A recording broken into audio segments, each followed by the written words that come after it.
உங்கள் favourite TV ஷோக்களை இனி miss பண்ண தேவையில்லை. ZEE5 இல் முற்றிலும் இலவசமாக காணுங்கள். இங்கேயும் எப்பொழுதும்.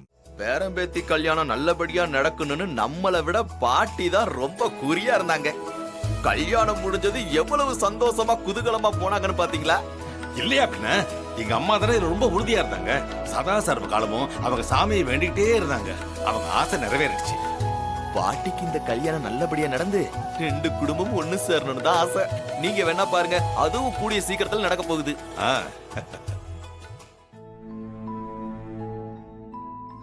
என்ன மாப்பிள, நாம இவ்வளவு சந்தோஷமா பேசிட்டு இருக்கோம், மாப்பிள எதையுமே காதுல வாங்காம நிக்கிறாரு. ஆமா மாமா, சகலைக்கு நம்ம பேசுறது எதுவுமே காதுல விழல. ஏதோ டீப்பா திங்கிங்ல இருக்காப்லையே. இருங்க நான் கேக்குறேன். மாப்பிள என்ன மாப்பிள, நாங்க இவ்வளவு நேரம் பேசிட்டு இருக்கோம், எதுவுமே உங்க காதுல விழலையா? அப்படி என்ன யோசனை உங்களுக்கு? இல்ல மாமா, அந்த மகேஷ் கல்யாணத்தப்போ திடீர்னு காணாம போயிட்டான். அவன் எங்க போனா என்ன ஆனான்னு ஒன்னும் புரியல. அட, இப்ப எதுக்கு தேவையில்லாம அந்த ஒழுக்கங்கட்ட ராஸ்கலை பத்தி பேசிக்கிட்டு? அவன் நம்ம ரேவதிக்கு துரோகம் பண்ண பார்த்தவன். அவனுக்கு இந்த தண்டனை தேவைதான். அவன் எக்கடாவது கட்டி எங்கேயாவது போறான், நமக்கு என்ன வந்துச்சு? ஆமா மாப்பிள, போனவன் அப்படியே தொலைஞ்சிட்டு போறான்னு விடாம அவனை பத்தி எதுக்காக யோசிக்கிறீங்க? இல்ல மாமா, அந்த மகேஷ் எப்படியாவது கண்டுபிடிச்சு ரேவதி முன்னாடி நிறுத்தணும். எல்லாம் உண்மையை சொல்ல வைக்கணும். அப்போதான் என் மேல எந்த தப்பும் இல்லைன்னு அவளுக்கு புரியும்.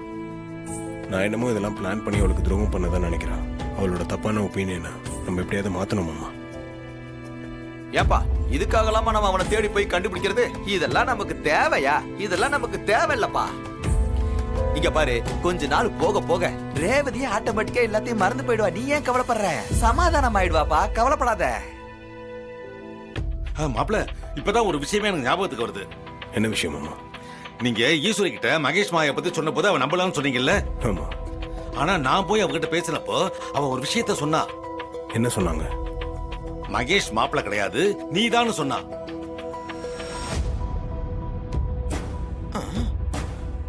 மாமா, என்ன மாமா சொல்றீங்க? அப்ப கல்யாணத்துக்கு முன்னாடியே இவர்தான் மாப்பிள்ளன்னு அத்தை பிக்ஸ் பண்ணிட்டாங்களா? ஆமா மாப்பிள, ஏற்கனவே அவ முடிவு பண்ணி தான் வச்சிருக்கா. நீங்க ஏன் மாமா இதை என்கிட்ட முன்னாடியே சொல்ல? உங்க அத்தை தான் இதை யாருக்கிட்ட சொல்லக்கூடாதுன்னு கண்டிப்பா சொல்லிட்டா மாப்பிள. இல்லாட்டி போனா சொல்லாம இருப்பேனா? இப்பதான் கல்யாணம் முடிஞ்சு போச்சுல, அதான் சொன்னேன். மாமா, நீங்க சொல்றதெல்லாம் வச்சு பார்த்தா அத்தை ஒருவேளை மகேஷா கடத்திருப்பாங்களோன்னு எனக்கு டவுட்டா இருக்கே.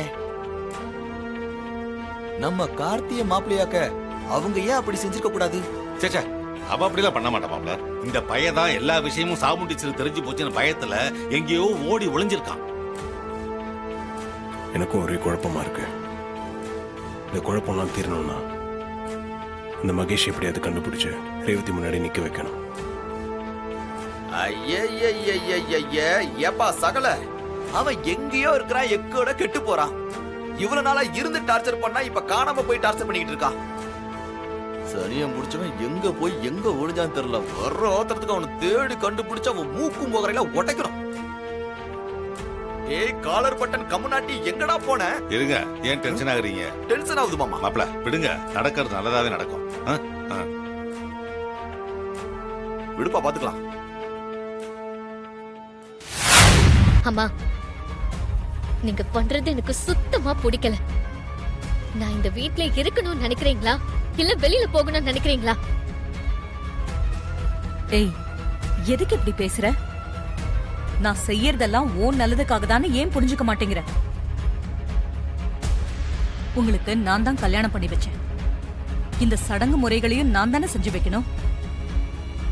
இனிமே ராஜா தான் உன் புருஷன்னு ஆயிடுச்சு. உன் விருப்பு வெறுப்பு எல்லாத்தையும் தள்ளி வச்சுட்டு அவன் கூட குடும்பம் நடத்த பாரு. வீணா முரண்டு பிடிக்கிறதுனால எதுவும் மாற போறதில்ல. ஜோசியரே, அம்மா, நீங்க நேரத்தை குறிச்சு கொடுங்க. சரிங்கம்மா.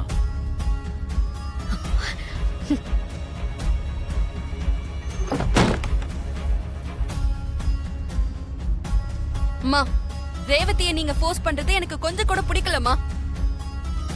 அவ இன்னும் அந்த கல்யாண அதிர்ச்சியில இருந்து மீண்டு வரலமா. அதுக்குள்ள இந்த ஏற்பாடெல்லாம் பண்றது கொஞ்சம் கூட சரியில்லம்மா. ரோஹிணி, பெரிய மனுஷி மாதிரி பேசாத. எதை எப்ப செய்யணும்னு எனக்கு தெரியும். நீ கொஞ்சம் பேசாம இருக்கியா? அம்மா, பஞ்சாங்கத்தை பார்த்துட்டேன். இன்னைக்கு ராத்திரி 8ல இருந்து 9 மணி வரைக்கும் நல்ல நேரமா இருக்கு. அந்த நேரத்துல நீங்க சாந்தி முகூர்த்தத்தை வச்சுக்கலாம்.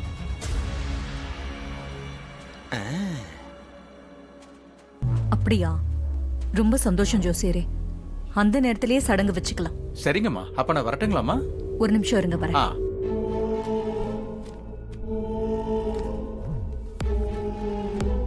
ஐயா, அனிமுன் போறதுக்கும் நல்ல நேரம் பாப்பீங்களா?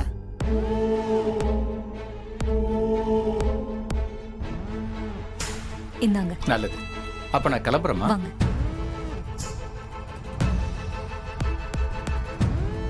அக்கா, இப்ப எதுக்கு இந்த சடங்கு? இவ்ளோ சீக்கிரமே இதெல்லாம் நடக்கணுமா? எல்லாமே சரியானதுக்கு அப்புறம் வச்சுக்கலாம்ல? சந்திரா, இந்த விஷயத்தை இதுக்கு மேல பேச வேண்டாம். நான் முடிவெடுத்துட்டேன். இதுக்கு மேல எந்த மாற்றமும் இல்லை.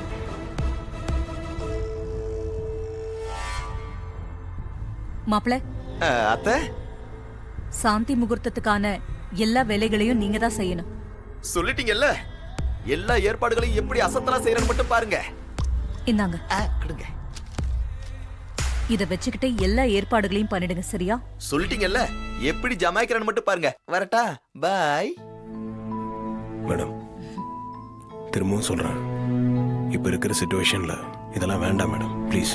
இல்ல ராஜா, நான் நல்லா யோசிச்சுதான் இந்த முடிவே எடுத்திருக்கேன். நான் சந்திரா கிட்ட சொன்னதுதான் உங்ககிட்டயும் சொல்றேன். என் முடிவுல எந்த மாற்றமும் இல்ல. மயிலு ஐயா, மயிலு சொல்லியா? பாட்டி, ஒரு சந்தோஷமான விஷயம். மயிலு, கல்யாணம் தான் நல்லபடியா முடிஞ்சிருச்சுல்ல, அதை விட சந்தோஷமான விஷயம் என்ன இருக்கு? பாட்டி, கல்யாணத்துக்கு பிறகு நைட்டு ஒரு சடங்கு நடக்குமே, அதத்தான் சொன்னேன். நான் சொன்னது புரிஞ்சுதா பாட்டி? யோ, நான் உனக்கு பாட்டி, எனக்கு புரியாதா? நீ வேற விளக்கமா சொல்ற, சொல்லியா?